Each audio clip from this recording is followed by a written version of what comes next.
აჩქარებული ტემპი, დაძაბული რიტმი, სტრესული გარემო. საკუთარ თავზე ფიქრის დრო თითქმის არ რჩება. სწორედ ამიტომ გაწევრიანდით რადიო იმედის ფრეშ კლუბში და შეცვალეთ თქვენი ცხოვრება უკეთესობისკენ. გადაცემა ფრეშ კლუბი. ნინი ხუგაშვილთან ერთად. დღემშვიდობის მოგესალმებით ყველას გქონდეთ რადიო იმედს, მე ნინი ხუგაშვილი ვარ და ღიათერში გთავაზობთ გადაცემას ფრეშ კლუბი. როგორც წესი, ჩვენი გადაცემა ფოკუსირდება ისეთი თემების გარშემო, რომლის გათვალისწინებაც და პრაქტიკაში განხორციელებაც შეგვეცვლევინებს ცხოვრებას უკეთესობისკენ. თუ დავიწყებთ თემით, რა გვირთულებს ცხოვრებას, ბევრი მაგალითი შეიძლება გამოვავლინოთ. ერთ-ერთი ჩემი აზრით, რის გამოც გადავწყვიტე, რომ დღევანდელ გადაცემაში სწორედ ამ თემაზე მესაუბრა არის თავდაჯერებულობის ნაკლებობა, დაბალი თვითშეფასება, გნებავთ თვით დარწმუნებულობის ნაკლებობა და ვფიქრობ, რომ ეს საკითხი არის აქტუალური და მრავალი კუთხით შეიძლება გაიშალოს. თემაზე სასაუბროდ მოვიწვია ქალბატონი თინათი ფანცულაია, საკონსულტაციო ცენტრი დილიას ხელმძღვანელი, ფსიქოლოგიის დოქტორი. დღემშვიდობისა მოგესალმებით, ოფიციალურად მოგმართავთ, მაგრამ მას ყველა იცნობს როგორც თიგა ფანცულაიას. მოგესალმებით, უმეს მადლობა სტუდიაში მოწვევისთვის. ძალიან დიდი მადლობა რომ გამოყავით დრო თქვენ გადატვირთული გრაფიკიდან 1 საათი და მოგვიწვიეთ სტუდიაში სასაუბრად იმისთვის რომ ამ მნიშვნელოვანი თემის გარშემო მოვახდინოთ რადიო იმედის მსმენელთა ამ აუდიტორიის ფოკუსირება, ყურადღების გამახვილება და მნიშვნელოვანი უნარჩვევების აღება თუნდაც ამ დაახლოებით 9 საათიდან რომელიც იქნება ღიათერში ჩვენ გადაცემა მოვახდინოთ როგორმე შევცვალოთ დამოკიდებულება, აზროვნება, უნარჩვევები ამ მიმართულებით რა პრობლემა შეიძლება მოიტანოს როდესაც აღმოვაჩენთ საკუთარ თავში ან შესაძლოა ვერ აღმოვაჩინოთ მაგრამ ვიღაცამდე მიგვახვე დროს როგორ პოულობთ ამას რა მიგვანიშნებს მოგესალმებით კიდევ ერთხელ მივესალმებით ჩვენს მსმენელს მინდა ორი სიტყვით გითხრათ თუ კი ჩვენ საუბრობთ თვითდარწმუნებულობის შესახებ ეს არის ის მახასიათებელი რომელიც აუცილებლად თავს იჩენს თუ მისი ნაკლებობა არსებობს იმიტომ რომ ადამიანთა უმრავლესობა რომლებიც გარკვეული ტიპის აქტივობას ახორციელებენ თაელი თავისი ცხოვრების მანძილზე. ეს არის პირადი ცხოვრება. ეს არის პროფესიული წინსვლა, ეს არის ოჯახში პირადი ურთიერთობები, ნებისმიერ კონტექსტში მათ ესაჭიროებათ იყვნენ საკუთარ შესაძლებლობებში დარწმუნებულები. კონდეს წარმატებულობის განცდა წარმოუდგენელია თვითდარწმუნებულობის ქონის გარეშე. თუმცა კი პირველი და მნიშვნელოვანი რაზეც ჩემი კოლეგები, მათ შორის უცხოელი კოლეგების თანხმდებიან, რომ პირველი და მნიშვნელოვანი უნდა განისაზღვროს, რას გულისხმობთ თვითდარწმუნებულობაში. ხანდახან აღმოჩნდება, რომ ამ ტერმინის დეფინიცია პოზიტიურ და ნეგატიურ შინაარს შორის არის საკმაოდ რთული.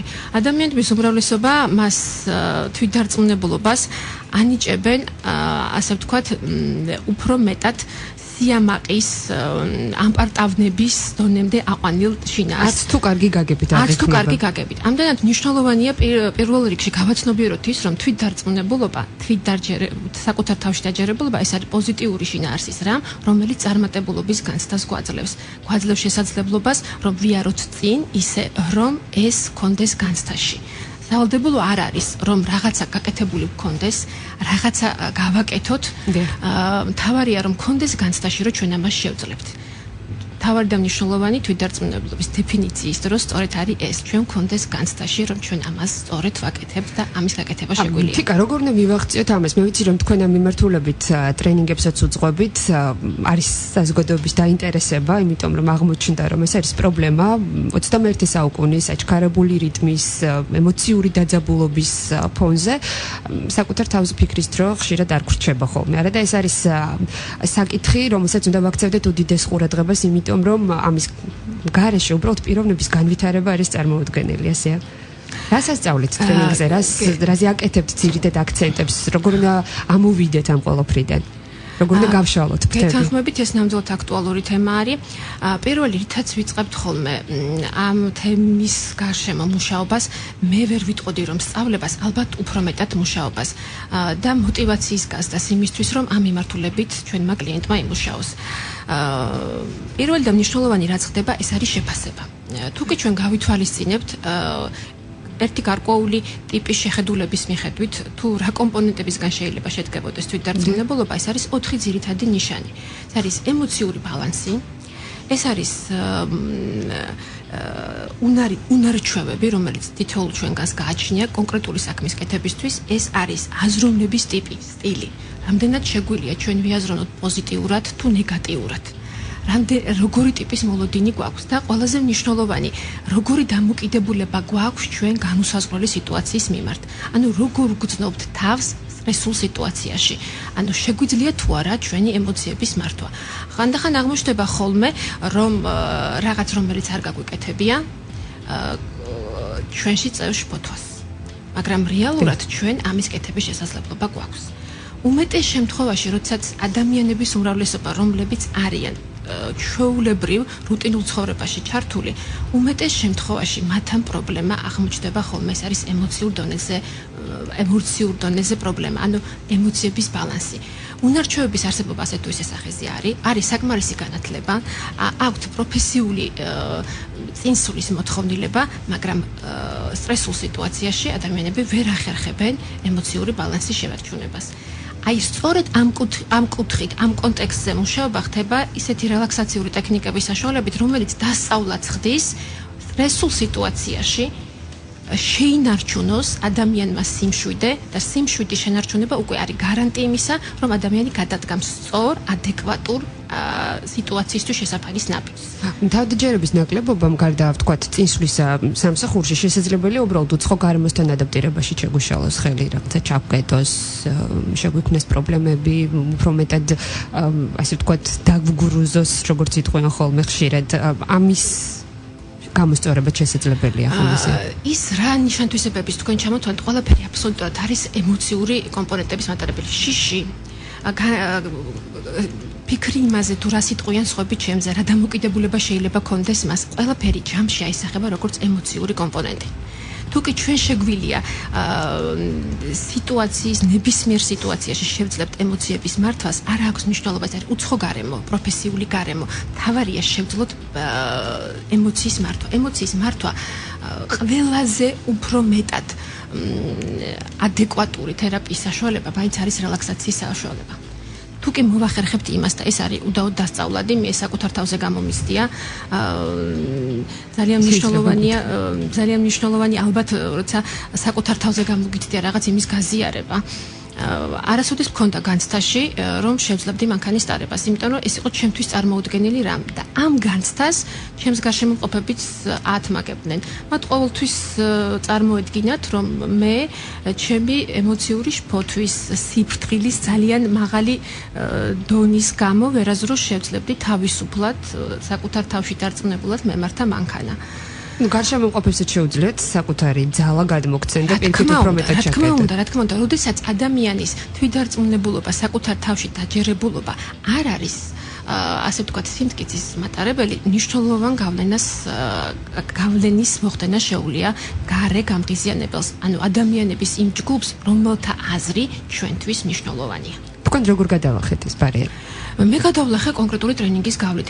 ეს ტრენინგი არის ბრიტანელი კოლეგების მიერ შემუშავებული ტრენინგი, რომელიც 5 კვირაზე იყო გათვლილი. ზუსტად ამ პერიოდს ემთხვევა, როდესაც მე პრაქტიკული უნარჩვევების დაუფლებას ვსწავლობდი და ამ პერიოდს დაემთხვა, როცა მე ეს ელექტრონული, ასე ვთქვათ, დისტანციური სწავლების საშუალებით გავიარე ეს ტრენინგი ჩემს კოლეგებთან, უცხოელ კოლეგებთან ერთად. შემდეგ გადავწყვიტე, რომ გამეზიარები, ასე ვთქვათ, ეს გამოცდილება უკვე თანამემამულეებისთვის. მე პირდაპირ ეთერში გიდასტურებთ, რომ ძალიან დიდი სურვილი მაქვს და თუ შევძელი აუცილებლად გავევლი ამ ტრენინგებს, იმიტომ რომ ვფიქრობ, რომ ნებისმიერი ადამიანისთვის არის ეს ძალიან კარგი რამ, რაც შეიძლება გაუკეთო საკუთარ თავს, მაგრამ ვინც ამას ვერ მოახერხებს, შეიძლება რომ გითხრათ, საიდან უნდა დავიწყოთ, როგორ უნდა, ასე ვთქვათ, ვაიძულოთ საკუთარი თავი, მაგრამ იცით რა არის, ალბათ როდესაც საკუთარ თავს აიძულებ, გარშემო მყოფები მუდმივად შეიძლება თქვენგან გასხვავებით შემოუძახებენ, რომ შენ შეგიძლია რატომ არ აკეთებ, მაგრამ ამ დროს შენ ვერ აღიქვამ, რომ ამის გაკეთება შეგიძლია, მგონია რომ აღემატება საკუთარ ძალებს, ეს კიდევ უფრო მეტად გძაბავს, კიდევ უფრო უარეს შედეგის მომტანი შეიძლება იყოს, იგივე ფსიქოემოციური თვალსაზრისით, რას ვაკეთებთ, როგორ ვიწყებთ? თუ კი პირველი და მნიშვნელოვანი არის ის, რომ ჩვენ შევაფასოთ ჩვენი მდგომარეობა, თუ ხარისხი რეალურად ჩვენი თვითდარწმუნებულობის უკავშირდება ისეთი ტიპის ემოციურ მდგომარეობას, რომელიც შეიძლება მიდიოდეს დეპრესიამდე, შეიძლება მიდიოდეს შიშებამდე, ფობიებამდე, ასეთ შემთხვევაში ჩვენ ვიწყებთ უკვე რეალურად თერაპიას. მაგრამ მე ამბობ იმ შემთხვევაში თუ ჩვენ ვართ ადაპტური, ჩვენ შეგვიძლია რეალურად სიტუაციური კონტაქტები და უბრალოდ გვინდა სიტუაციის გაუმჯობესება, ასეთ შემთხვევაში შეგვიძლია ჩვენ დავიწყოთ ამ ეტაპიდან. თუ კი რეალურად არის სიმპტომები, ასეთ შემთხვევაში უნდა დავიწყოთ თერაპიიდან. ასე რომ ასეთ შემთხვევაში ჩვენ მხოლოდ და მხოლოდ რჩევები არ გამოგვადგება და საკმარისი არ იქნება ამისთვის, რომ პრობლემას ძირეულად მოუვაროთ. აუცილებელია პროფესიონალის დამხმარება. რა თქმა უნდა, თუ კი ეს არის მისული ფობიებამდე, შიშებამდე, მაშინ მე ვფიქრობ, რომ უპრიანია თერაპიის გავლა, ვიდრე დაწყება ცოტა უფრო ზედაპირიდან.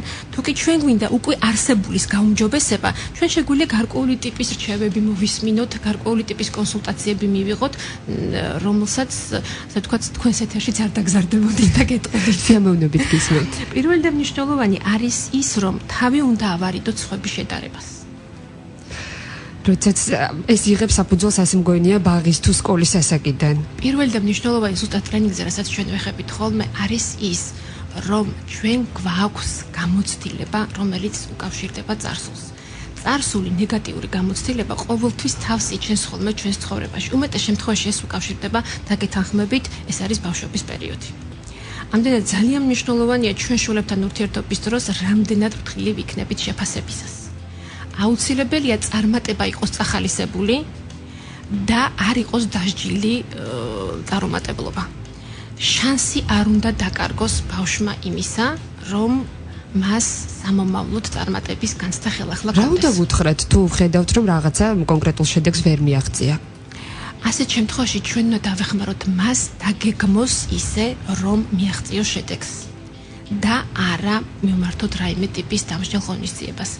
არ არსებობს სუპერ წარმატებული ადამიანიც, რომელსაც კრახი არ ქონია. დამერწმუნეთ, არ არის ადამიანები, რომლებიც მთელი ცხოვრების მანძილზე არიან წარმატებულები. ასე რომ ყოველთვის მაღლა სვლას გარკვეული დროის შემდეგ თანსდევს ქვემოცვლა, მაგრამ თვითდარწმუნებულობის განცდა სწორედ ეს არის, რომ მას აქვს შანსი, რომ ისევ იყოს წარმატებული. უნდა წავახალისოთ, დავუგეგმოთ, მივცეთ შანსი, რომ გააკეთოს ყველაფერი, თუნდაც დავეხმაროთ დაგეგმაში. დაგეგმაში უნდა დავეხმაროთ. სწორედ, მთავარი განსაზღვროს ალბათ და ჩამოყალიბდეს მიზანი. წარმატება უნდა იყოს აუცილებლად წახალისებული, აღნიშნული. და იცით რა ხდება, ხანდახან არის ხოლმე შეკითხვები, რომ იცით რა არის, ყველაფრის წახალისება ხდება თუ არა? წახალისება უნდა მოხდეს ადეკვატურად, რომ ბავშვს განცდაში მიეცეს სწორედ. რომ ეს ნამდვილად იმსახურებს ამ შექებას. სხვა შემთხვევაში მე აღმოჩნდება ხოლმე, რომ დასრულობის ასაკში ჩვენ სამწუხაროდ გვაქვს სათანადო გამოცდილება, მაგრამ გვაქვს განცდა იმისა, რომ ამას ვერ შევძლებთ. იმიტომ რომ თავის დროზე ვერ მივიღეთ სათანადო გამტკიცება. შესაძლებელია გეთანხმებით. საკუთარ გამოცდილებას გადავხედეთ და ეს იგი ყველაფრის ძიება უნდა დაიწყო ღრმა ბავშვობიდან, ხო? პირველ რიგში ალბათ მშობლებს აქვთ გადამწყვეტი ფუნქცია ამ შემთხვევაში იმისთვის, რომ სამომავლოდ მსგავსი პრობლემების წინაშე არ აღმოჩნდეს შენი შულიც, როგორშიც შესაძლებელია ხარ ამჟამად შენც. შემდეგი ეტაპი რა არის? მნიშვნელოვანი არის ის, რომ ჩვენ ერთმანეთისგან განვასხვაოთ რა არის მუქარა და რა არის გამოწვევა.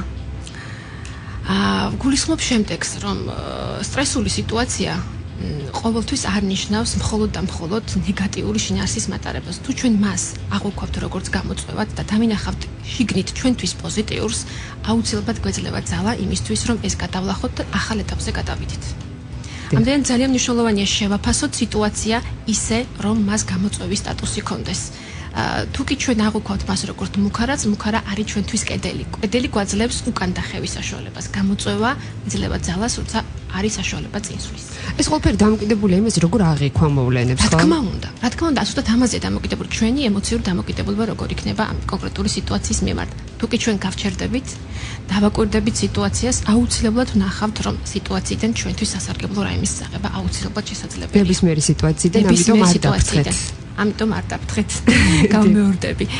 გარდა ამისა, როდესაც ჩვენ რაღაცის კეთება გვინდა, მნიშვნელოვანია წარმოდგენა გქონდეს და ინსცენირება შეგვეძლოს წარმოდგენის დონეზე. რისი გაკეთება გვინდა. როცა ამის დანახვა შეგვიძლია, ძალიან მნიშვნელოვანია ძალიან მნიშვნელოვანია ეს იმისთვის, რომ ჩვენ დაგვეხმაროს ჩვენ თავში დარწმუნებულობის გაზრდისთვის. ანუ მიზანი უნდა იყოს მკაფიოდ ჩამოყალიბებული, იმიტომ რომ თუ ბევრ რამეს მოვედებით, შესაძლებელია ავწდეთ საერთო მიზეზს. ზუსტად ჩვენ წაღან საუბრობდით, ამ მისი უპირატესობა მდგომარეობს იმაში, რომ 1-2 კონკრეტული მიმართულებით მუშაობა არის ეფექტის მომტანი. ძალიან დიდი მადლობა ბოდიში რომ გაწყვეტინებთ სარეკლამო ჭრა გველოდება წინ და სულ რამდენიმე წუთში დაუბრუნდებით ღია ეთერში უკაცრავად რომ ეს საინტერესო საუბარს გაწყვეტინებთ სულ რამდენიმე წუთში ფრეშ კლუბი კვლავ ღია ეთერში და ვსაუბრობთ თვით დარწმუნებულობის შესახებ ფსიქოლოგ თინა ფანცულაიასთან ერთად. მადლობა რომ გვისმენთ. ფრეშ კლუბი ნინი ხუგაშვილთან ერთად. დღემშვიდობის ამოგესალმებით კიდევ ერთხელ მათ ვინც სწორედ ახლა შემოგვიერთთ და უსმენთ რადიო იმედს გადაცემით ფრეშ კლუბი გახლავართ ამ გადაცემის წამყვანი ნინი ხუგაშვილი დღეს ჩემი სტუმარია თიკა ფანცულაია საკონსულტაციო ცენტრი დილიას ხელმძღვანელი ფსიქოლოგის დოქტორი და მას კიდევ ერთხელ მადლობა იმ ძალიან საინტერესო საუბრისთვის რომელიც გადაცემის პირველ ნაწილში შედგა იმედი მაქვს რომ კიდევ უფრო დეტალურად ვისაუბრებთ გადაცემის დასკვნით ნაწილში ჩვენ საუბრობთ დაბალ თვით შეფასებაზე თვით დარწმუნებულობის ნაკლებობაზე რომელსაც შეუძლია უამრავი პრობლემა შეფერხება და დაბრკოლება მოგვიტანოს ცხოვრებაში განვიხილეთ რამდენიმე რჩევა და მაგალითი რომელიც შემოგთავაზეთ თიკამ მაგრამ თუ შეიძლება რომ განვაგრძოთ იმიტომ რომ ძალიან საინტერესო რჩევები გაქვთ ჩვენთვის მომზადებული ცნობილია ისიც ვახსენეთ გადაცემის პირველ ნაწილში ვინც სწორედ ახლა შემოგვიერთდა მათთვის ვამბობ რომ ამ მიმართულებით არ არსებობს გადაულახავი პრობლემა მთავარია ჩამოაყალიბო მკაფიოდ რისი გაკეთება გინდა მაგრამ თუ ხვდები რომ გაქვს განათლებაც ამ თვალსაზრისით პიროვნული თვისებებით ამა თუ ვთქვათ თუ განვიხილოთ კარიერას ამა თუ იმ პოზიციისთვის მაგრამ ვერ აკეთებ ეს ნიშნავს რომ თვითშეფასების და ემოციურ პრობლემებთან მივყავართ ამას, რომლის სწავლაც, რომლის შესახებ მუშაობაც არის შესაძლებელი არსებობს ტრენინგი თქვენ შეგიძლიათ რომ მიმართოთ, აიმაღლოთ თვითშეფასება და გაათმაგებული ძალებით დაფრთიანებულებმა დაიწყოთ ახალი საქმის კეთება. თუმცა აღნიშნეთ რომ ეს არა მხოლოდ კარიერას ეხება, არამედ პირად ცხოვრებასაც თუ ვერ აღწევ წარმატებას ვერც პირად ცხოვრებაში გიჭირს ადამიანებთან ურთიერთობა, ესეც უკვე დაბალ თვითშეფასებაზე მიუთითებს თიკა. დაბალ თვითშეფასებაზეც ალბათ, მაგრამ თუმცა უფრთხი ახალ საზოგადოებას. ალბათ მხოლოდ დაბალი თვითშეფასება არ იქნებოდა, ალბათ ვფიქრობ, რომ სხვა ტიპის ჩივილებით შეიძლება ყოფილიყო სახეზე თვითდარწმუნებულობასთან ერთად, ალბათ რაიმე სხვა ტიპის ჩივილებით შეიძლება იმალებოდეს, როცა ვუფრთხით, ეს ცოტა ისეთი ნათქვამია, როცა შეიძლება იმის იქით ცოტა უფრო მეტი პრობლემა იბალებოდეს. ამიტომ თუ კი მსგავს სიტუაციაში ხართ თქვენც არ ინერვიულად ყველაფრის გამოსწორება ნამდვილად არის შესაძლებელი. თავი ალბათ გაიღიმოთ და მოინდომოთ რომ ცხოვრება შეცვალოთ უკეთესობისკენ. როგორ უნდა მიაღწიოთ ამას? საუბრობდით, კიდევ ვისაუბრებთ და დამატებით უკვე შეგიძლიათ ტრენინგებით გაიარეთ თავისუფლად. შევეცდები გავაგრძელო საუბარი თვითდარწმუნებულობის შესახებ, როცა მინდა მოვიყვანო რამდენიმე შეხედულება, რომელიც გავრცელებულია საზოგადოებაში და ადამიანები ალბათ ამ კონკრეტული თემის მიმართ დამოკიდებულებითაც განსხვავდებიან ერთმანეთისგან. როდესაც მაგალითად ჩვენს კლიენტებს ვთხოვთ ხოლმე შეაფასეთ რომელ შეხედულებას იზიარებენ თვითდარწმუნებულობის შესახებ, მათ შორის არიან ადამიანები, რომლებიც ადასტურებენ, რომ თვითდარწმუნებულობა ის მახასიათებელია, რომელიც ადამიანს დაბადებიდანვე უნდა თან დაყვეს. ამისი შეცვლა პრაქტიკულად შეუძლებელია. არსებობენ ასეთი სკეპტიკოსებიც. ნაწილი ჯგუფისა ამბობს, რომ თვითდარწმუნებულობა ადამიანმა ცხოვრების მანძილზე ერთხელ კონკრეტული წარუმატებლობის გამო თუ დაკარგა, ამისი შეცვლა პრაქტიკულად შეუძლებელია. მაგრამ მე მინდა თითოეულ მათგანს, ამ ორი ჯგუფის წარმომადგენელს უთხრა, რომ თუ კი ჩვენ რეალურად გვინდა ჩვენი ცხოვრება შევცვალოთ უკეთესობისკენ, ამ ორ მოსაზრებას ვერანც და ვერანც ვერ გავიზიარებთ და ვერც კი დავეყრდობით, იმიტომ რომ არსებობს ზუსტად რომ ამ კონკრეტული შეხედულების საწინააღმდეგო ძალიან ბევრი არგუმენტი. ისეთი ადამიანები, რომლებიც თვლიდნენ, რომ მათი ცხოვრება ერთფეროვანი, უინტერესო, ბანალური შეიძლება ყოფილიყო, მათი ცხოვრება გახდა ბევრად უფრო მნიშვნელოვანი, საინტერესო და ასე ვთქვათ, გამოწვევებით სავსე. მნიშვნელოვანია ჩვენი დამოკიდებულება, როგორ უყურებთ მოვლენებს. არსებობს მოსაზრება, რომ პოზიტიური აზროვნება მნიშვნელოვნად ზრდის ჩვენი წარმატების შანსს. თუ კი ჩვენ წინასწარ გვაქვს პოზიტიური მოლოდინი, ანუ წინასწარ შეგვიძლია წარმოვიდგინოთ, რომ ჩვენ წარმატებას ვაღწევთ, ეს მნიშვნელოვანი პროცენტით ზრდის ჩვენი წარმატების შანსს. ასე რომ ჩვენს მსმენელს ერთგვარ რჩევას მივცემდი, რომ როდესაც რაიმე მნიშვნელოვანს ვიწყებთ, განეწყვეტ იმისთვის, რომ ეს უდაოდ წარმატებული იქნება. შეგეძლოთ წარმოდგენა წარმოსახვის დონეზე, რომ თქვენ ამის მიღწევა უდაოდ შეგიძლიათ. მერწმუნეთ, ეს არ არის საკმარისი იმისთვის, რომ თქვენ წარმატებას მიაღწიოთ, მაგრამ ეს არის მნიშვნელოვანი კომპონენტი იმისთვის, რომ დაგეხმაროთ ზუსტად პრობლემის დაძლევაში. გარდა ამისა არსებობს იგნორირება, რომელსაც არაჩვეულებრივად ახერხებენ წარმატებული ადამიანები. რას გულისხმობს ეს, რას ნიშნავს? გულისხმობს იმას, რომ წარმატებული ადამიანები არაჩვეულებრივად ახერხებენ დეფინიციას იმათთვის, ანუ წინააღმდეგობა რამდენად მნიშვნელოვანია და რამდენად ღირს ამაზე ყურადღების გამახვილება, თუ გაუკეთონ მას იგნორი. როგორც წესი, წინააღმდეგობა შესაძლოა იყოს გამოწვევა, რომელიც არის სიგნალი იმისა, რომ რაღაც შესაძლებელია. წარმატებული ადამიანები უმეტეს შემთხვევაში ამას აღიქვამენ როგორც გამოწვევად, სიტუაციას აფასებენ და უკეთებენ მას როგორც ემოციურ გამღიზიანებელს იგნორს. ისინი არ ჩერდებიან ადგილზე, ისინი აკეთებენ წინსვლას. ანუ გაუკეთეთ იგნორი ასეთ ჩავარდნას კრახს. შეეცადეთ აქედან თქვენთვის საუკეთესო გამოსავალი ნახოთ. თუ კი ამას ვერ ახერხებთ, შეეცადეთ მიმართეთ სპეციალისტს. ისინი აუცილებლად დაგეხმარებიან. კიდევ რა არის ყველაზე მნიშვნელოვანი, რასაც აუცილებლად უნდა მივაქციოთ ყურადღება, როდესაც უკვე ამ პრობლემით ვინტერესდებით, ნიშნავს, რომ უკვე წინ გადადგმული ნაბიჯი ალბათ. ძალიან მნიშვნელოვანია ის, რომ როდესაც ხედავთ, რომ ჩვენ თვითეჯერებულობის პრობლემა გვაქვს, შევეცადოთ, რომ საკუთარ თავს სხვებს ნუ შევადარებთ.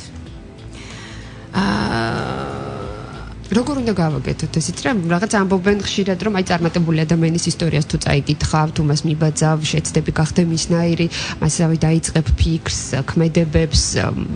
თქვენ ამბობთ, რომ ეს არის მამოტირებელი ტიპის ლიტერატურა, რომელსაც მე აბსოლუტურად ვიზიარებ, ეს არის ძალიან კარგი.